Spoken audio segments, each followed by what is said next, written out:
તો લોકસભાની ચૂંટણી દરવાજે દસ્તક દઈ રહી છે ત્યારે જ અમરેલી જિલ્લાના ઓડિયા ગામના ખેડૂતો રોષિત થઈ ઉઠ્યા છે કે જ્યાં સાવરકુંડલાના ઓડિયા ગામના ખેડૂતોએ નેશનલ હાઈવેના બાયપાસ સામે વિરોધ શરૂ કર્યો છે।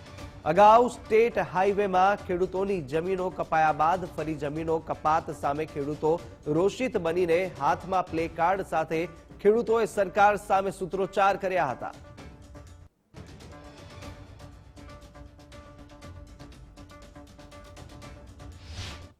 जमीन फलद्रुप जमीन से रोडे रोड अमारे बायपास निकले 2 फूट डिमोलेशन आई गई अमे मंजूर थी અને અટાણે અમારે આ બાયપાસ નીકળવા 3 ટુકડા થાય છે। એની જમીનમાં 2 ચાર ત્રીજો ટુકડા થાય 3 ટુકડા થાય છે। ફળદ્રુપ જમીન છે એટલે અમારો વિરોધ છે અને આ સંસદના કહેવાથી અને એના 100 વીઘા એના કરીને બિન ખેતી કરાવીને એના કહેવાથી આ બધું એનો સડના દર્શીને એના હિસાબે આ બધું અમારે ઊભું કરેલું છે અને રોડે રોડ નીકળે એમાં અમે મંજૂર છીએ। તો આ બધા સંસદને હિસાબે અમારે એના કાવતરું છે અને એને કોઈ પૈસા ખાવા એનારી કરી અને એને મામા માછીના બધા ઉભા કરી અને એ રીતે આ બધું કર્યું લ્યો છે। જો બાયપાસ બંધ નહીં રહે તો અમે ઉગ્ર આંદોલન પણ કરીશું। આ નેશનલ હાઈવે મોટો થાય એનો કોઈ અમને વાંધો નથી, કારણ કે એ તો કામ છે સરકારનું, રસ્તા પહોળા કરવાનું કરે, પણ આ બાયપાસની ગામને કોઈ જરૂર જ નથી કે એટલું બધું ગામમાં કોઈ ક્યાંય કપાત આવતી નથી અને કપાત આવતી હતી પેલા બંગલા આ લોકોએ ડિમોલેશન કરી નાખ્યા છે, છતાંય અત્યારે એ પડતું મૂકી અને આ સરકારે ના સાંસદો સરકારના રૂપિયા ચાવ કરવા હાટુથી આ બાયપાસનું ગતકડું ગાલ્યું છે।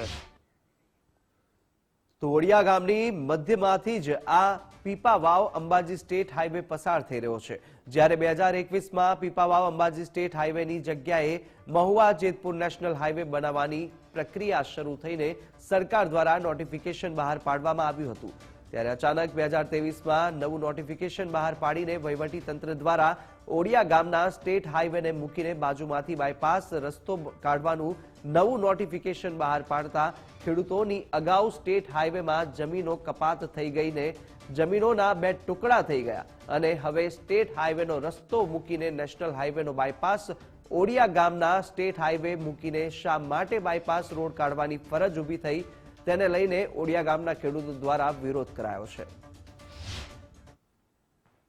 આનો આ રોડ મોટો કરવામાં નહીં આવે અને ફરીથી 50 ફૂટ નજીક બીજો બાયપાસ કાઢશે તો અમે લોકસભાના નગારા વાગી રહ્યા છે, તો આવતા મહિને ચૂંટણીની ફૂલ તૈયારી ચાલુ છે, એની અંદર અમે ચૂંટણી બહિષ્કાર કરશું, રસ્તા રોકો આંદોલન કરશું અને જરૂર પડે તો આ જમીન અમારી ફળદ્રુપ જો કપાઈ જાય તો અમારે માટે તો મરવું બરોબર છે। એટલે અમે એવું લાગે તો અમે ત્યાં સુધીની તૈયારીમાં છે કે મારા ગામના ખેડૂતો જે 25 આવે છે આત્મવિલોપન કરવાની લાઈનમાં છે અને આત્મવિલોપન ન કરવું પડે એવા પગલા ન લેવા પડે એ માટે સરકાર અને તંત્ર ધ્યાન દોરે।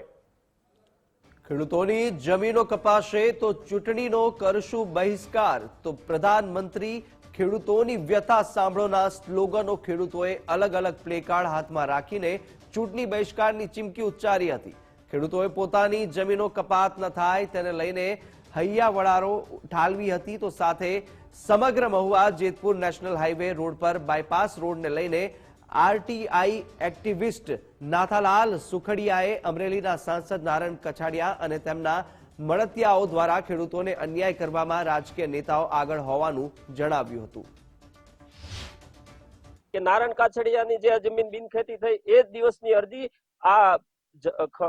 ખીજડીયા ગામના ખેડૂતની પણ રજૂઆત હતી, તો એમને 53 દિવસે કહેવામાં આવ્યું કે તમારી જમીનની ઉપર રોડ નીકળે છે એટલે તમારી અરજી ફાઇલ કરવામાં આવે। 16મા દિવસે નારણ કાછડિયાને બિનખેતી કરી દેવામાં આવી। આ ખરેખર જાણી જોઈ અને આ કૌભાંડ આચરવામાં આવ્યું છે ને આના માટે કડક પગલા લેવાય એવું હું સરકાર પાસે પણ ઈચ્છી રહ્યો છું અને આવનારા દિવસોમાં આવા